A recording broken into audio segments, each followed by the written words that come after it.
आज आपण 1121 बासमती राईस याच्यापासून बिर्याणी कशी बनवायची ते बघणार आहोत।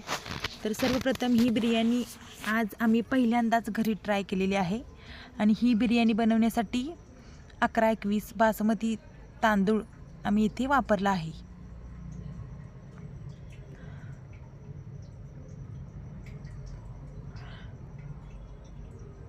तर सगळ्यात आधी कढईमध्ये तेल गरम करून त्याच्यामध्ये कांदा तळून घेतलेला आहे।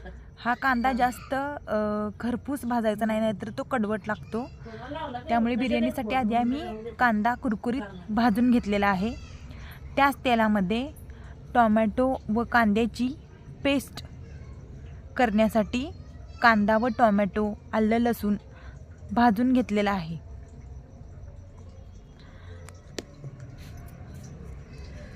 आणि त्यानंतर याची ग्रेव्ही करून घ्यायची आहे। त्याच तेलामध्ये सिमला मिर्च हिरवी, आणखीन बीन्स सोनेरी रंग येईपर्यंत भाजून घ्यायचा आहे। तर इथं तुम्ही बघू शकता एका प्लेटमध्ये सोनेरी कांदा भाजलेला आहे, त्याचबरोबर भाज्यासुद्धा सोनेरी होईपर्यंत भाजून घेतलेल्या आहेत।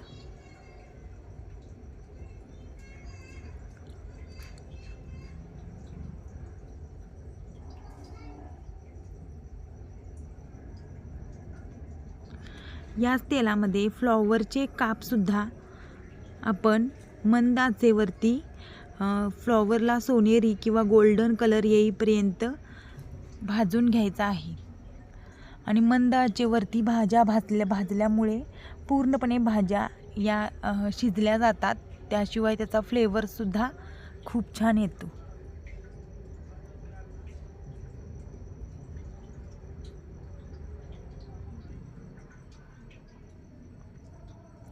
या सर्व भाज्या गोल्डन कलरवर भाजून घेतल्यानंतर एका कढईमध्ये तेच तेल वापरून त्याची व्हेज भाजी बनवून घेतलेली आहे।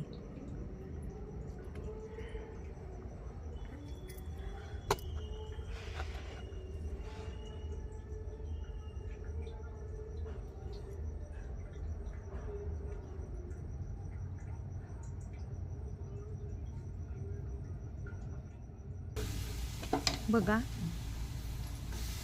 अतिशय सुरेख सुंदर अशी व्हेज भाजी आपण इथे तयार करून घेतलेली आहे। त्यानंतर एका पातेल्यामध्ये गरम पाणी करून त्याच्यामध्ये खडे मसाले, तमालपत्री, त्यानंतर लवंग, दालचीन, मिरे, आणखीन असे खडा मसाला घालून आपण तांदूळ 80% शिजवून घ्यायचे आहेत। त्यानंतर हे पूर्ण तांदूळ एका चाळणीमध्ये काढून हे तांदूळ निथळून घ्यायचे आहेत। तर आता आपली भाजी पण तयार आहे आणि भातसुद्धा। तर त्याच पातेल्यामध्ये आपण तुपावरती, गाईच्या तुपावरती एक थर तांदळाचा आणि त्याच्यावरती एक थर भाजीचा, अशा पद्धतीने आपण 3 ते 4 लेयर भाताचे लावून घेतलेले आहेत। तर ही बिर्याणी मी व माझ्या सासूने सगळ्यात पहिल्यांदा करायला घेतलेली आहे आणि पहिल्यांदाच ही बिर्याणी केलेली आहे। त्यामुळे तुम्ही बघू शकता की पहिल्याच प्रयत्नामध्ये आम्हाला ही बिर्याणी खूप छान बनवता आलेली आहे। तर असे हे थर लावून घेतल्यानंतर आपल्याला 15 ते 20 मिनिटं गाईचं तूप घालून याच्यामध्ये गॅसवरती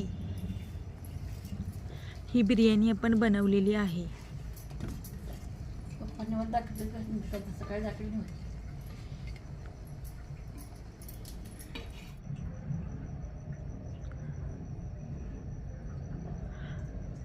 थर लावल्यानंतर आणि कांदा, तळलेला कांदा वर टाकल्यानंतर 15 ते 20 मिनिटं मंद आचेवरती ही बिर्याणी आपल्याला वाफवून घ्यायची आहे। तर तुम्ही बघू शकताय किती सुंदर आणि सुरेख असा रंग या बिर्याणीला आलेला आहे।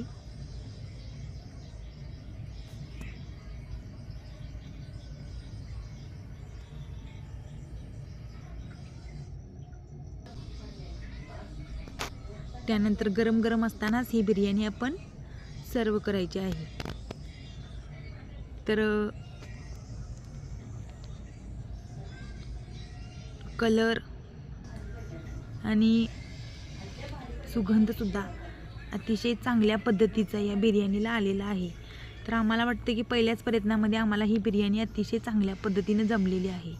जर तुम्हालासुद्धा ही बिर्याणी आवडली असेल तर या व्हिडिओला लाईक करा.